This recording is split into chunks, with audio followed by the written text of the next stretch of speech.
I never planned to be a psychologist, and the first week that I was at UCT, I did psychology, and it was so boring that I dropped it. What I'd always wanted to do was teach maths, but my mother said I would make a very bad teacher. She was actually wrong. I made a very good teacher, but I dropped maths as well. I then did history and French as my university majors, and spent 7 years after I left university teaching maths. But I was in Kitwe, and the federation broke up, and we were all given a golden handshake by Britain, I guess. And someone just said to me, why don't you go and do careers counselling?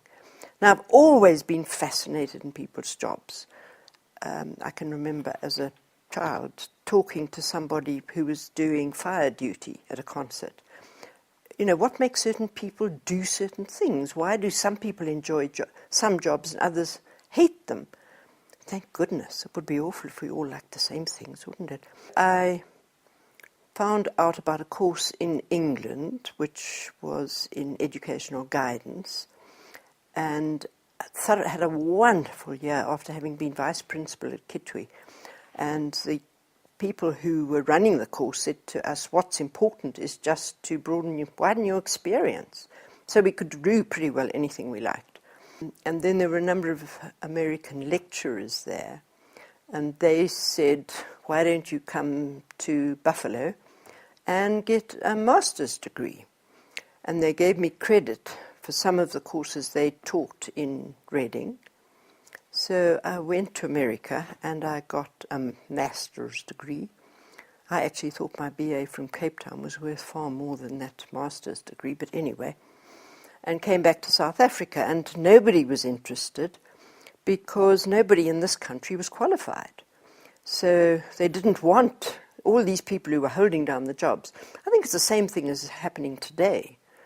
You know, that if anybody who's actually got a qualification is a threat to people who are doing the jobs and not qualified. In the end, the NIPR took me in to do careers counselling. I mean, that was a wonderful experience. I think there were 2 of us at that point who did 2 cases each per day. So we were doing 8 a week and always fully booked. I think it had a very good name.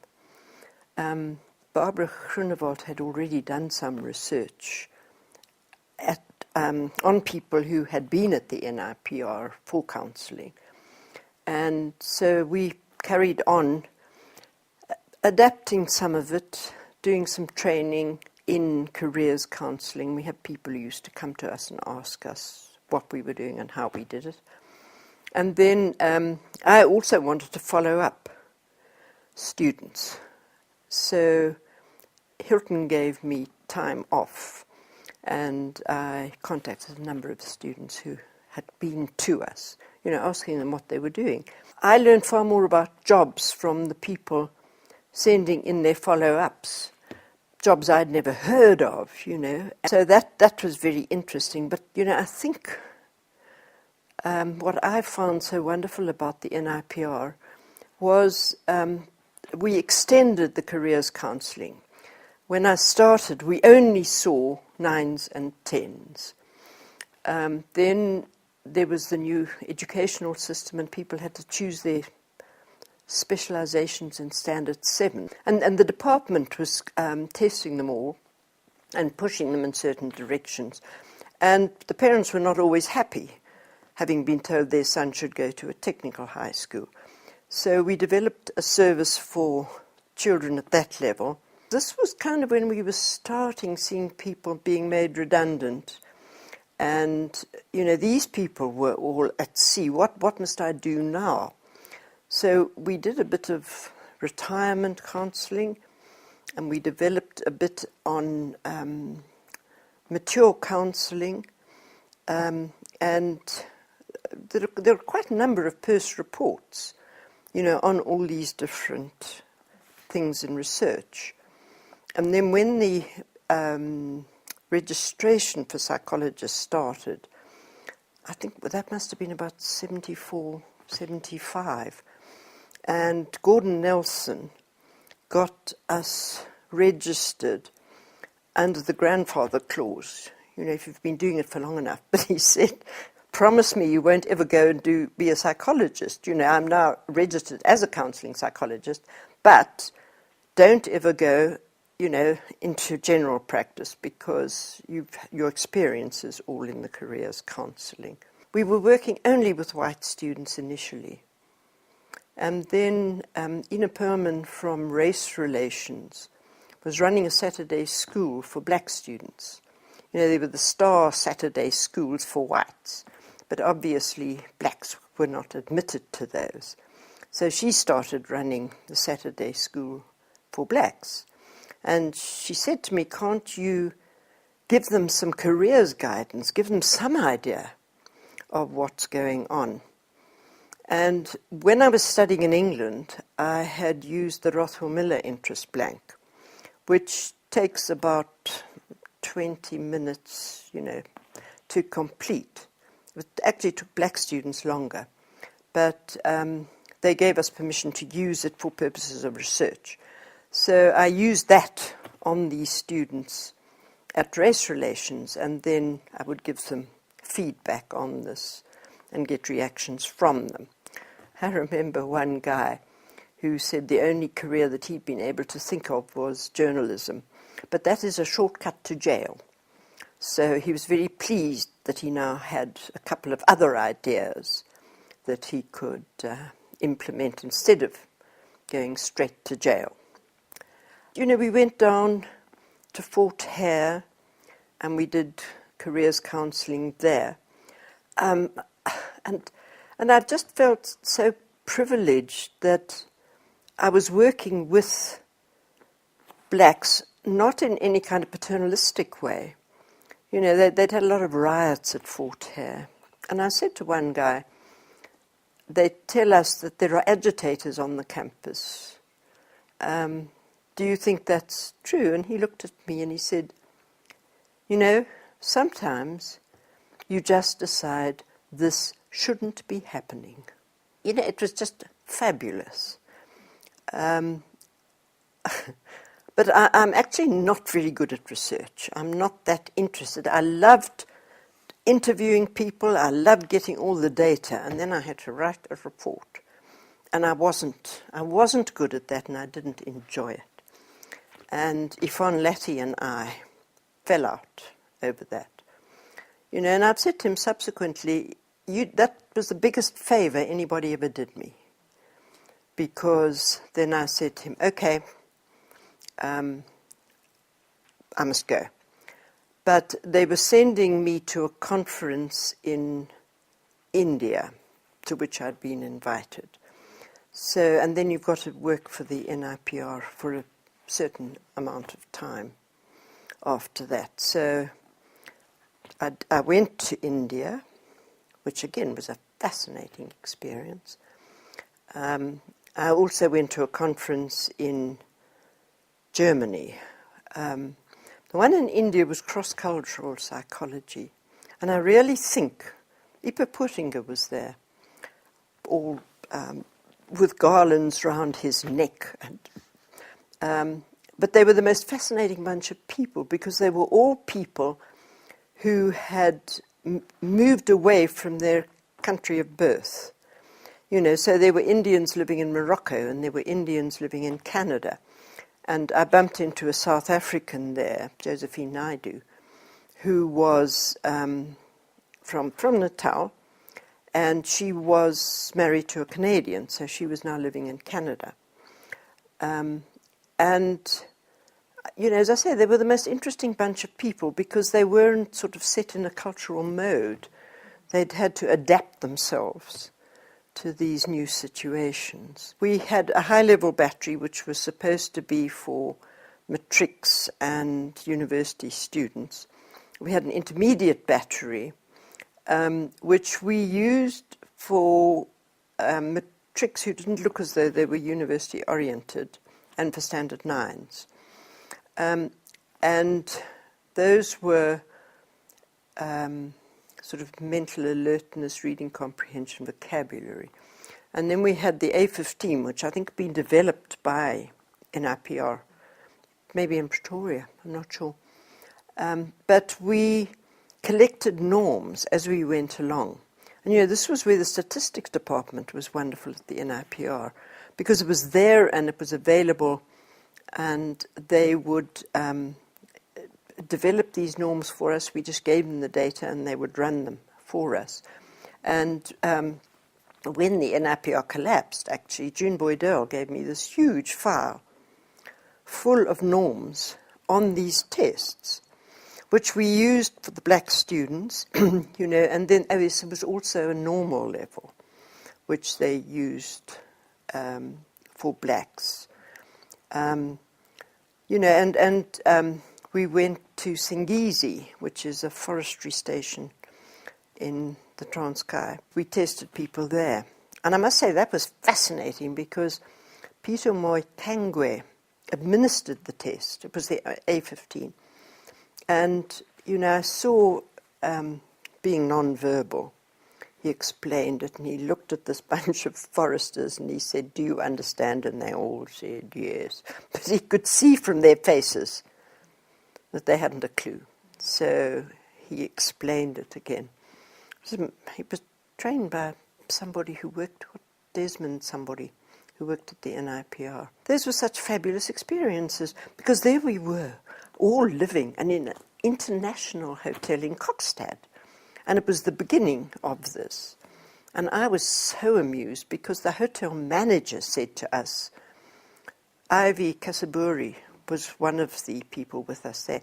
Well, dear Ivy went and sat in the bar and chatted to people, Whoa!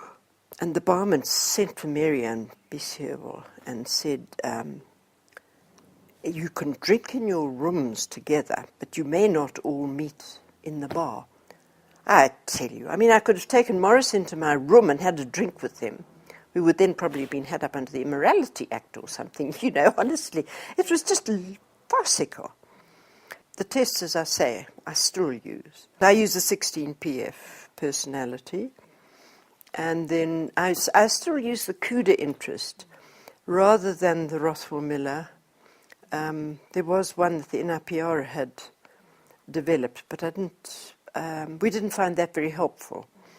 And I like the CUDA because it doesn't ask specifically about jobs. It just asks about activities.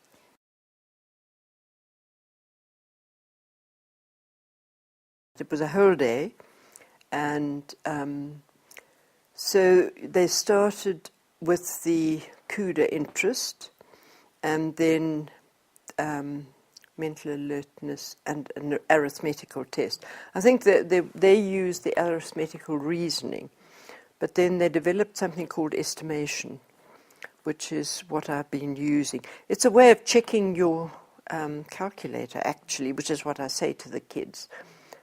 Just make sure you've got the point in the right place.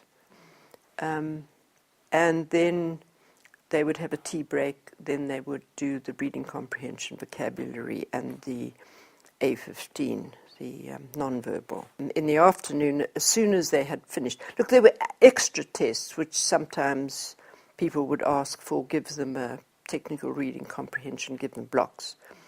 And then the first two finished, would be interviewed first, and then the other two, we would follow them. The reports, we wrote very comprehensive reports after that, because I found that, the children tended to remember what they wanted to remember. And so they would tell their parents, oh, she says it's all right, or she says I mustn't. Whereas actually in the report itself, we were able to say what we had actually said. And so then we were more satisfied with that the parents got proper feedback. At one stage they said if the children have done terribly badly on the tests, you mustn't give them the results. I didn't find that worked, because I still use the tests. And I say to them, look, I don't actually care what your final score is. I'm more interested in how you got that score. Was it... And in fact, I remember one child saying to me, my teachers always tell me that if I worked more slowly and didn't try to finish, I would get a better mark. And this is exactly what I'd said to her. I said, let's look at your answers. Can you work this out? Yes, she could. Can you work this out? Well, supposing then that you had only done half the test, you'd have got a better mark than you got having finished it. And that's one of the reasons why I think it's so important to get feedback from the children. Tell me about yourself. Why did you go to that school? How did you feel about that school? Why did you choose those subjects? Rather than my saying, I remember one girl, when I was lecturing at Wits, saying to me that she was getting distinctions for maths at school, and the counsellor kind of sat her down and said, well, the one thing you mustn't do is maths. Which then you don't even bother to listen to what the counsellor is going to say, because it's nonsense. As I say, I did follow up on these children too. We were very careful always to keep the norms up to date, and with the black students too, because we were, I guess, so lucky, or maybe at that stage it was the only place. Because I think you also feel the norms are important, aren't you? The only norms that one can get today are actually from you, the up-to-date norms.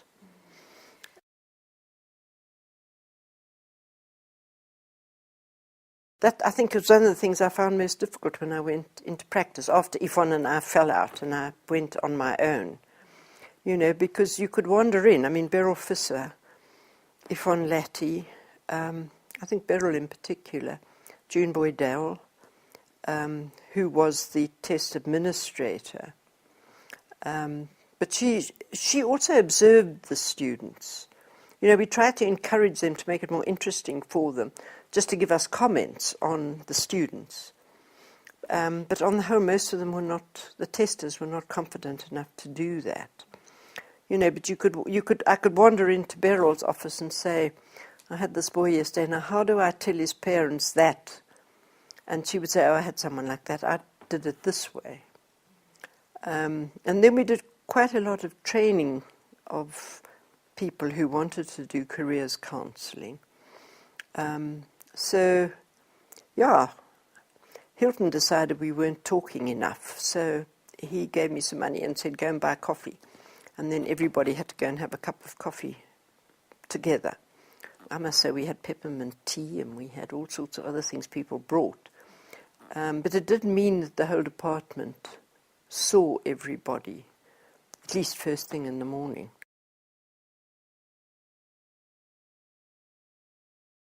I was there for 12 years. It was 1969 until 1981. We did a lot of development at that stage because there was a lot of selection too. So our experience in the counselling and their experience in the selection, we had some mighty odd people there. We had one guy who decided that he must always make anyone applying for a job cry during the interview. I don't know if he did it to the men too, but he certainly did it to the women. And then, the odd person was appointed. I think Marianne did quite a lot of selection. And they went off. We were asked to help them select medical technologists.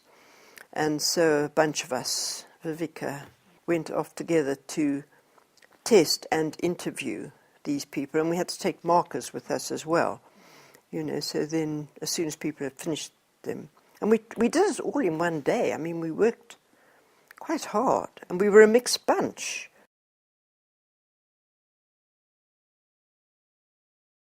No. Look, I met him at Marianne's wedding, but he hadn't worked there at all. And, Richard, who worked with Bisiavaw, so I'm sorry he won't talk to you, but he said what he remembers best about Bisiavaw was that he would always listen. And I think, I've heard that from other people as well, that he would always listen to your ideas, maybe change them, maybe turn them into something worthwhile. I think your mother says that too, doesn't she? That he had such a wonderful mind.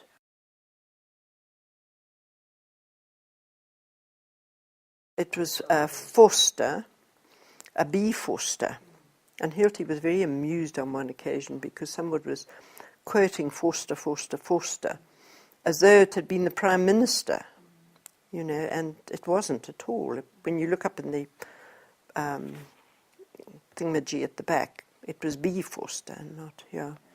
So he was there for a while, and then Gordon Nelson, took over.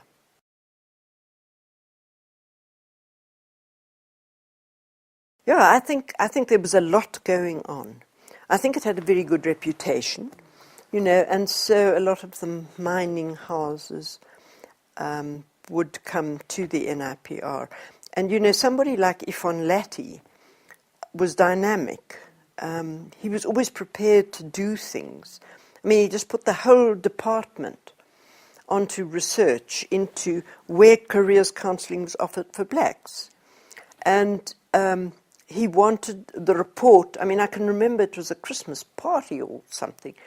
The whole department was in downstairs collating all this stuff.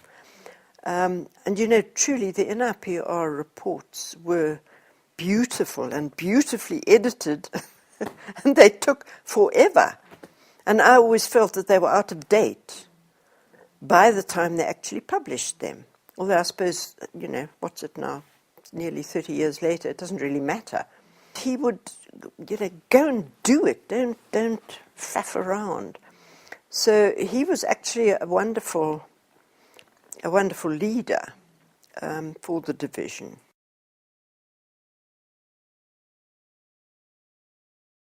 You know, that makes me feel so positive about the future of South Africa. It really does. It's a most brilliant project. Amazing how many people haven't even heard of it. It started in 1994, and I heard about it from our optometrist neighbour, because it had been an eye care train. They couldn't afford it, so Transnet took it over. And I said, well, you need a psychologist on the train. Well, he said, you must go and talk to Johnny Ferreira. So I took Zoknel with me. I thought, I'm not going to, you know, do this behind anybody's back. And he said to me, fine, you know, Barbara, run with it. It was, and Transnet was very sceptical too. You know, psychology is not a primary health care. Luckily for me, the manager of the train, just a phenomenal woman called Lillian Klingu, who has just retired. She is a psychologist. She thought psychology was very important on the train.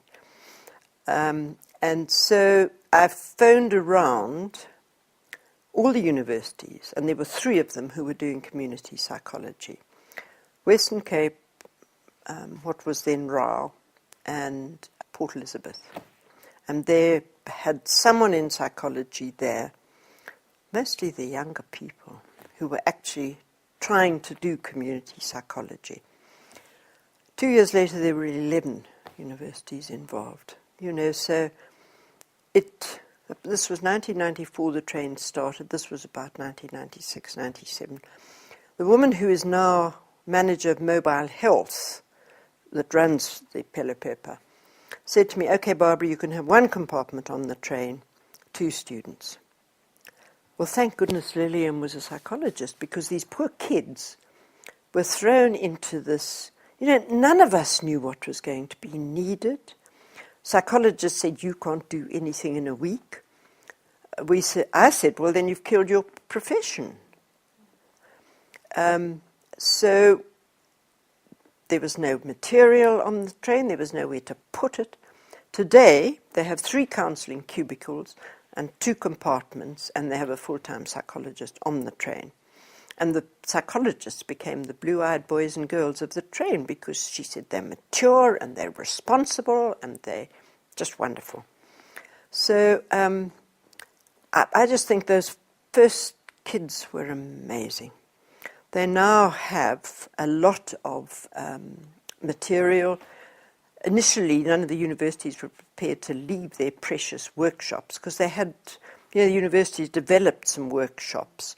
We didn't know what the locals were going to want, But they've now developed a system by which they run quite a lot of workshops. They identify 3 schools, 3 primary, 3 high, and then the teachers say, we would like careers counselling for the matrics. Actually, that was a phenomenal experience. I was on the train for 2 weeks. First week at Newcastle, school holidays. So, we're sort of, what do we do? There are no school kids around. And one of our interpreters said to me, Barbara, phone this number. So I tried to phone it and we got no reply. And in the end I said to him, and this must have been about Wednesday, where's the school? He said, it's about 5 kilometers away. So I said, well, come on, get into the car. And we rushed off before the others wanted the vehicle. There must have been about 1,000 kids hanging around there in classrooms, having breaks. And I found the principal. They run a winter school every year for all the surrounding schools. He said, we go back to school next week, which means a couple of the teachers have actually stopped teaching now because we haven't got time. I said, why don't we read about this in the newspapers? We just had this riot in Pretoria of parents because the teachers weren't at school.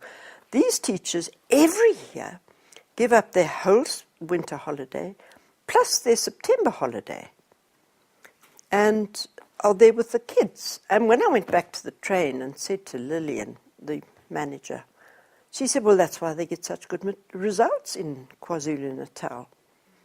And the guy said to me, unfortunately, because we get good results, they're not prepared to give us any extra money. So you just battle on. But he did. And, so we've now worked out workshops for them. And we do, normally there are 4 students. Fascinating. I mean, women from Kenya, 3 from Israel, who are doing their pracs out here. This is what gives me such hope for the future of psychology. These kids are incredible. They have such imagination. They're prepared to do anything, and there are dentists, optometrists. It was the optometrists were the initial lot on the train. And the dentist said to these girls, he said, what in the world are psychologists doing on this train? And then they were complaining that the children who come don't know what a dentist is. And so they're terrified and they have to spend, half an hour pacifying them. And so one of the kids said, oh, well, we'll do puppet shows with them. And we've got puppets on the train now. So I just have this picture of Yankee, who was about 6'6" with arms like a gorilla.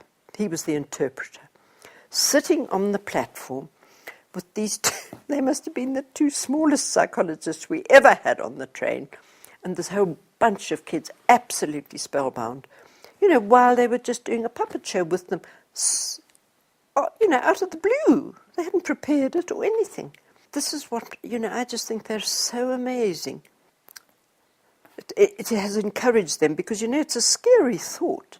You're going to amongst all these rural people and you don't speak their language. You've got to use an interpreter. How's that going to work? Can you then counsel them? Because, as I say, we have some of them going out to the schools and the others are on the train to do individual counselling. And, I've had a couple of kids say to me, I wasn't, I really wasn't sure which way to go, but I'm going to do community counselling now. Because, it's just, the whole train, it's been going now, 1994 to 2004 was 10 years. And so they've really got it working well, I think. They have one little group, helpers or carers from the community, and we used to run just listening skills for them because that was, they say people come to me and I don't know what to do. We've got the universities to modify some of their training. Then you've got to be able to do a single interview with somebody and get closure. And that's because there isn't that much opportunity. I mean, we have tried to involve local psychologists. I mean, one of my students, the same time in that place in Newcastle, had this bunch of women who counsel at one of the local factories. It's a big factory, and they counsel everybody, but they never have any debriefing. And this poor girl sat there with this whole bunch of about 6 people in tears, because they'd never had a chance of offloading all this stuff that they were getting, as well as running their homes and seeing their children backwards and forwards to school.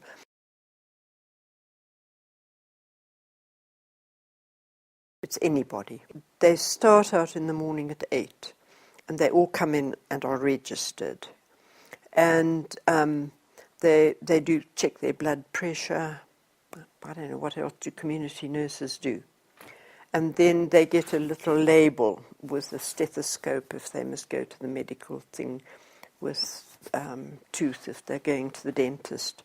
Psychologists can actually just come refer themselves directly. They don't have to go through the registration bit. But mostly it is, if they've got very high blood pressure, then often the nurse will say, well, come and talk to the psychologists. And they've learned a lot. There was one woman who came and insisted on sitting on the floor all the time, and they said, well, in her culture. So they learn a lot about the culture as well. And they have to be very careful, what they say. And they come desperately, to whoever's supervising and say, this is the problem, what do I do?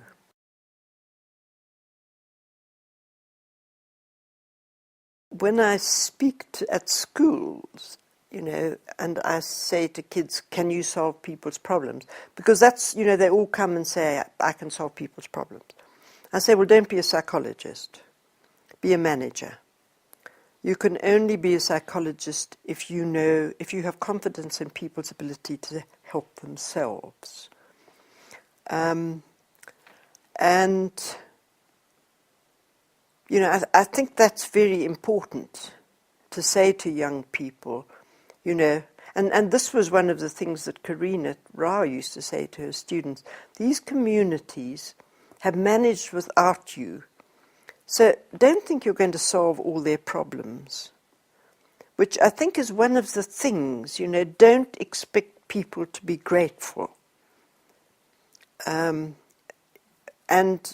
you've just got to do the best you can. And you're not going to be able to work with everybody. You're going to come up against this, what is it? Why don't you, yes, but syndrome. And just accept it and explain, what's happening. But I think the other thing is also to be flexible and to see where what you know can be used in other directions. In the old days, I think one of the reasons why I had so much resistance to the idea of people going on the Pelu Pepa, and it was a lot from the psychologist, what can you do in a week? Is that they were set in their old mold. You see people for 2 years or whatever, and the medical aids will pay. It doesn't work now. And therefore you have to be flexible, you have to see what is needed and maybe adapt what you're doing. But there's an awful lot of pain in the country.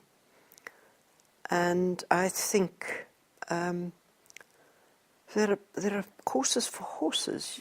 When we started the private practitioners group, there was one woman who kept coming and complaining, there's this thing that does I am, and there's this company that does this. We must report them. And they fulfill a role. I said, why don't you go and introduce yourself and say, you seem to be doing wonderful work. If you find somebody who falls apart and you're not able to help, here's my name. If you feel she needs more counselling and it's beyond you. And leave these people who seem able to deal with some of the problems. And I think this is a good thing, because I think we're beginning to realize this a bit now, that we're not gods who have the answers to everything. One of my colleagues with whom I still have contact, Tsolo Tabane, and he said, no, I'm going to do counselling psychology rather than clinical psychology. He's very interested in careers counselling, because he says if people need clinical help, then normally they go to a witch doctor. And he said, talking to my mother, that's what she would do. And, with these, Dion was talking about people with their delusions. We don't actually know whether that is delusional or whether that is acceptable in their culture. We've got an awful lot to learn.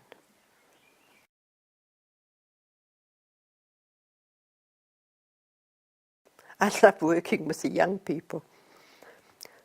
I look around my friends, and we're not going to get any younger or better or enthusiastic or anything else.